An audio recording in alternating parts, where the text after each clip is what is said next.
Alright guys, WAFCON has continued. We're back from vacation, and let's talk about where all the teams are and what is still at stake.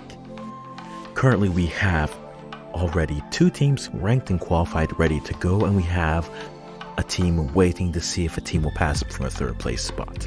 So let's talk about what we do know. Group A is complete.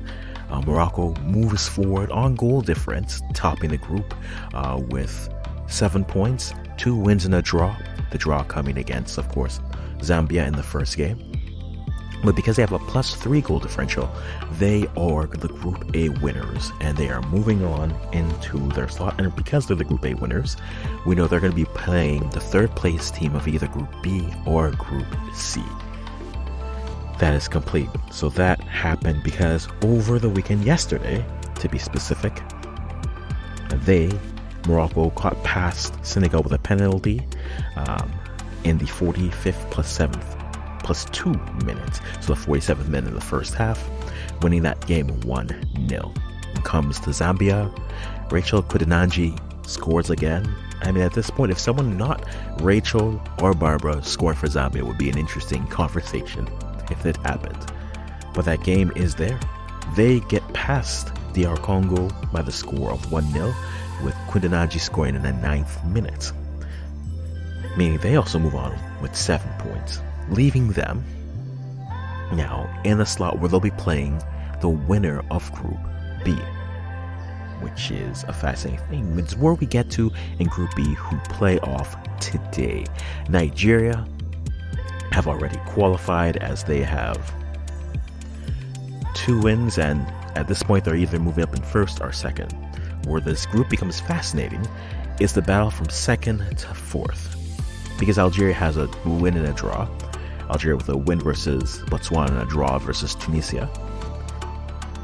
Algeria now face Nigeria, and what is at stake is a win or a draw guarantee a top 2 spot for Algeria, which means if they finish in a top 2 slot, now Algeria will either play Zambia as a possible winner,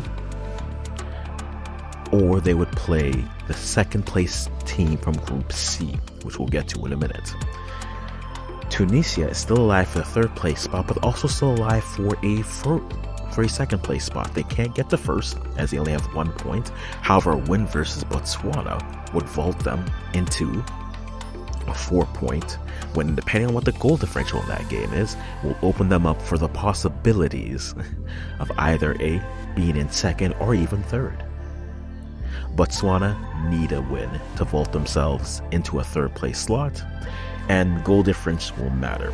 Right now, as it stands, the 3rd place leader is Senegal. So a win from Botswana would have to come at a +4 goal differential, because they'd have to equal Senegal on goal difference. So if Botswana wants any hope to move to the quarterfinals, they'd need to win their matchup against Tunisia by 4 goals. They do that, they open themselves up to the possibility of a 3rd place spot. That is Group B. When we move to Group C, we have South Africa and Mali with 4 points each, and then Tanzania and Ghana with 1 point each. Now, South Africa and Mali will face each other in their final game. That'll be tomorrow. By the way, Group B are playing today, or yesterday, depending on when you're watching this. And the group breakdown is fascinating to me. Mali versus South Africa. If you're Tanzania or Ghana, you want a winner in that game. You cannot have a draw. A draw means you're fighting for a 3rd place spot. Now, Ghana playing Tanzania means they are both playing. Both teams need a win to move on. A draw eliminates both of them for the most part.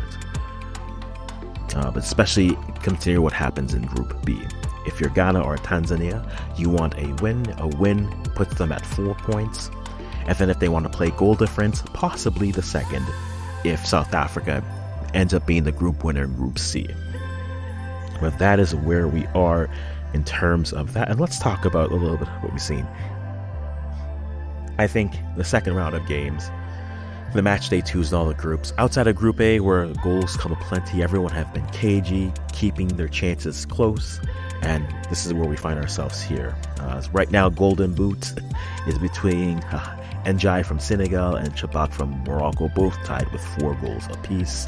Barbara Bada and Rachel Kundanaji have 3 goals apiece for Zambia, and that's where we stand. So I'm very much fascinated to see how Group B and Group C go, because I think once we have a bit more clarity on Group B, Group C matchups were a little bit more set in stone. So guys, that's what's happening. Who are you rooting for? Let us know in the comments below. And as always, we'll stop talking here. Happy WAFCON Match Day 3, Group B.